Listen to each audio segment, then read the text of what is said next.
The actual company values, as opposed to the nice-sounding values, are shown by who gets rewarded, promoted, or let go. Netflix culture. Freedom and responsibility. Every time I walk into a new company I'm advising, I invariably encounter a set of noble values prominently displayed on the walls. The first thing I've trained myself to do is to not take them as gospel, and instead carefully observe how people really behave, which will tell me the actual values I need to know. It's not that most companies are disingenuous about the values they espouse. One of Enron's aspirational values was integrity, which may have genuinely expressed who they wanted to be at the beginning. But over time, this proclaimed value didn't reflect their practiced values, which were revealed when they committed fraud. The gap between aspirational and practiced values is diagnostic of how much your company's culture needs to improve. The actions you take to bridge the gap is prognostic of whether it will.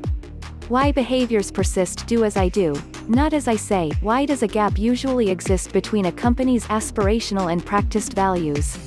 You would think that to alleviate cognitive dissonance, most employees would feel an inherent need to practice what they preach, or are preached at to do. But to truly close the gap, you have to attack the problem at its root. The issue is that aspirational values almost always come from, and must be rectified at, the top. Though most employees care what leadership thinks of them, they are actually quite astute at paying attention to what leadership does, not what they say. According to the theory of behaviorism, no behavior will persist long-term unless it is being perpetuated by either a positive reinforcer, providing a reward, such as a promotion or praise, or a negative reinforcer, removing a punishment, such as a probationary period or undesirable tasks. Thus, when companies start, leaders set the company's values not by what they write on the walls, but by how they actually act. For example, do they stay late and burn the midnight oil? Or do they leave early to be with their families? According to social learning theory, these behaviors become socialized, and rank-and-file employees who take their cues from these leaders act, and react, accordingly. These are what's called trickle-down behaviors. As the company grows and senior leadership is not always readily observable, employees begin to act according to what their managers either actively reinforce through praise and promotion or passively reinforce by allowance. Over time, employees become aware of which colleagues are being hired, fired, or promoted, and why. Did Joe get hired because his references praised his incredible work ethic? Did Jill get fired because she wasn't considered a team player? Did Jamie get promoted because he spent a lot of time socializing with company leadership?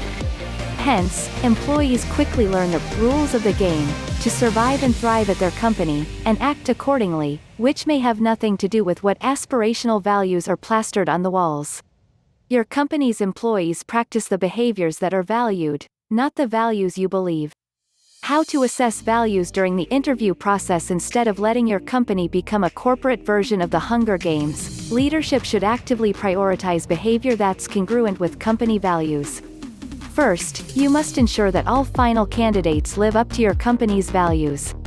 For example, I've created an interview template to evaluate candidates on 7 key traits: grit, rigor, impact, teamwork, ownership, curiosity, and polish.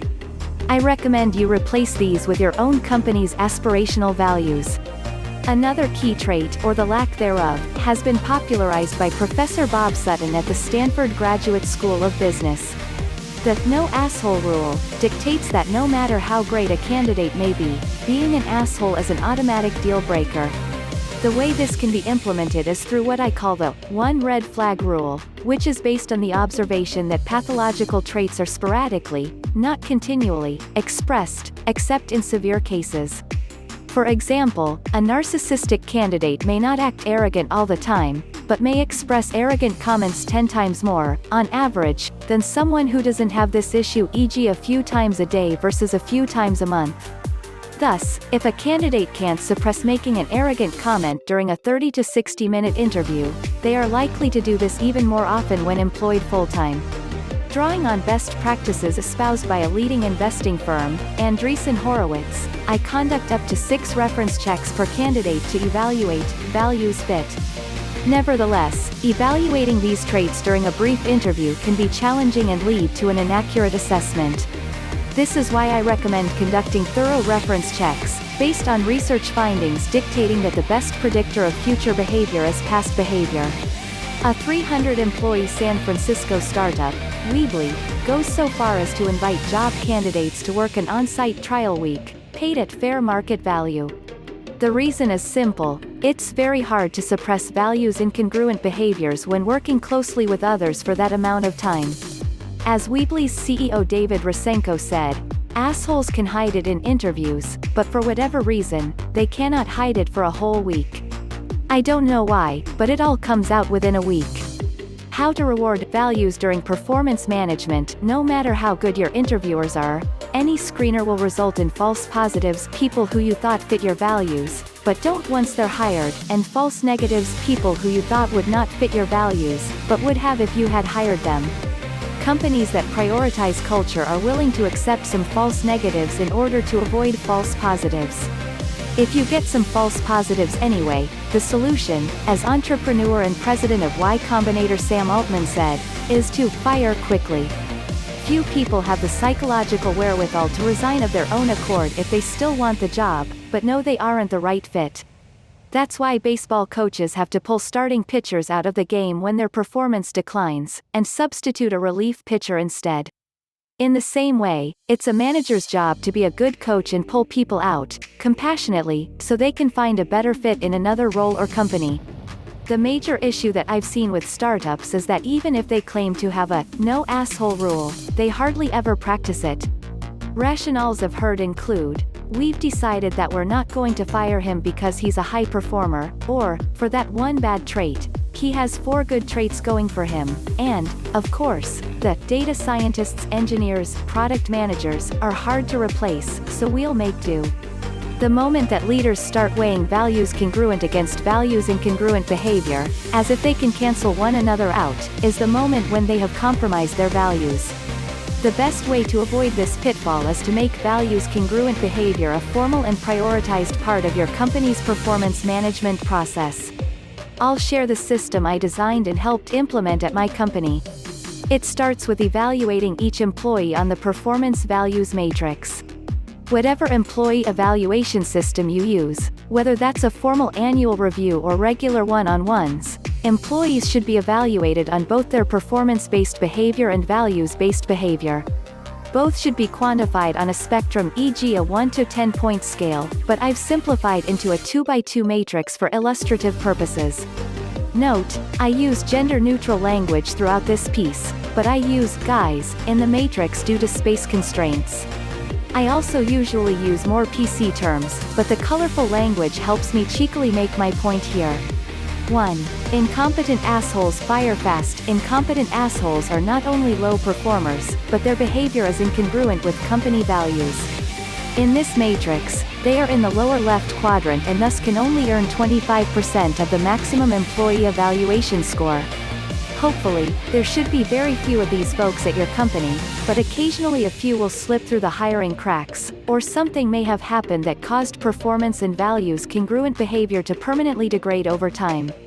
Nevertheless, they sap overall employee motivation by not contributing equally to the workload and are toxic to company morale. Needless to say, incompetent assholes should be identified and fired as fast as possible. 2. Competent assholes, remediate or separate. Competent assholes are high performers, but exhibit behavioral tendencies that are incongruent with company values. Given that asshole is not a clinical term, I will define it here as someone who lacks empathetic behavior to the point that it causes interpersonal issues. The biggest mistake that I see companies make is that they retain competent assholes because they are seen as critical to the company or difficult to replace.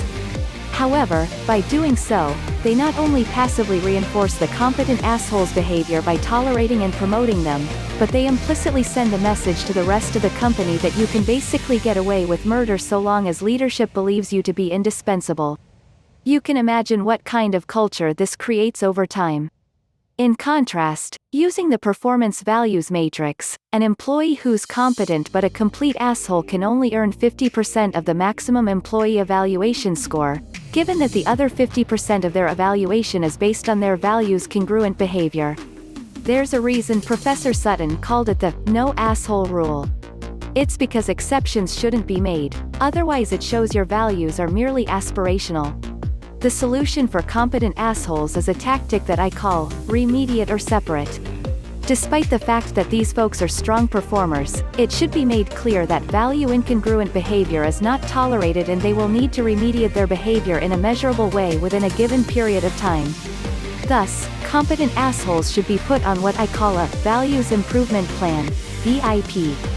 For this, 360-degree reviews, from an employee's manager, peers and direct reports, are a great way to assess improvement, or else be separated from the company. The reason I like giving these folks a chance is that sometimes employees that aren't entirely inflexible or pathological can improve when they realize that their job depends on it. Oftentimes, this requires entering therapy or executive coaching with a skilled psychologist, which is worth its weight in gold if the employee is willing to change. 3. Incompetent nice guys manager move. Incompetent nice guys and gals are the exemplars of your culture and are well liked by almost everyone, but unfortunately are not high performers.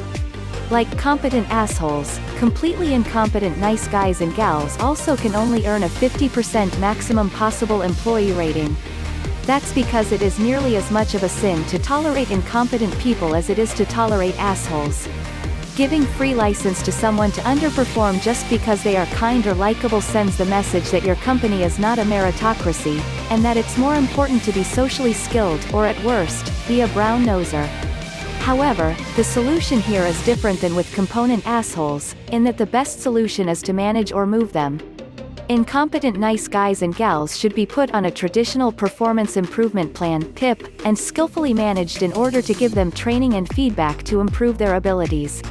When their incompetence stems from a fundamental disconnect between their strengths and their current role's demands, e.g. mediocre social skills in a client-facing role, one solution I've seen prove fruitful is to move them into a different role. The person may be an analytical whiz if moved to a more technical role. Of course, if that is not possible or does not work out, they should also be separated from the company. Encouraging incompetent nice guys and gals find a position that's a better fit for their strengths is, ironically, the nicest thing you can do for them. 4. Competent and outstanding nice guys praise and raise. Hopefully most of the employees at your company are both competent and nice. You must exhibit both behaviors in order to be in the top right quadrant of the performance values matrix. Competent nice guys and gals earn up to 75% of the maximum employee evaluation score, and should be both praised and given the opportunity for advancement. But in order to set the bar high, employees should only earn the full 100% score if they exhibit both outstanding performance and value-congruent behavior. They are what Sarah Tavel of venture capital firm Greylock Partners calls the mitochondria of startups, because they are the company's power plants, adding value beyond their job description by asking and doing what is best for the company. Given how rare these individuals are, founders should go out of their way to attract and retain them. By building this designation directly into the evaluation matrix, outstanding nice guys and gals should be formally recognized and rewarded with raises and promotions. These are the current or future leaders of your company, and need to be nurtured and cherished given that they are the foundation for your company's performance and morale.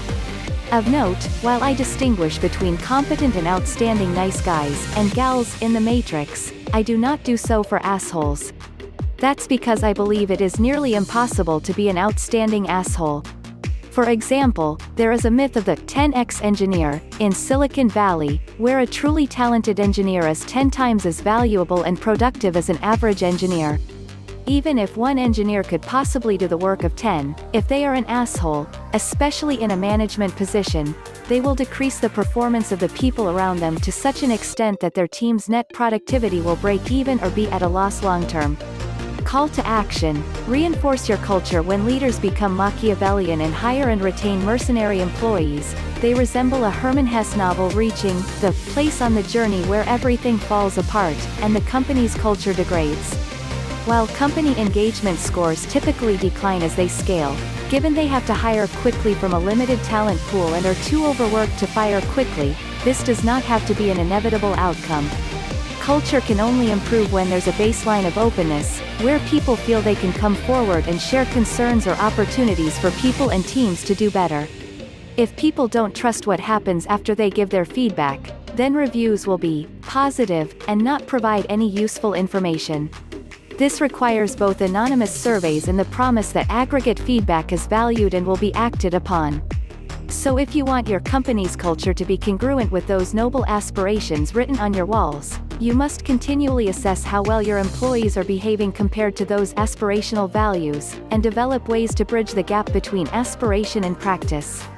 I believe the best way to do this is to directly reinforce value-driven behavior, including making it an integral part of employees' reviews and weighting it as highly as performance.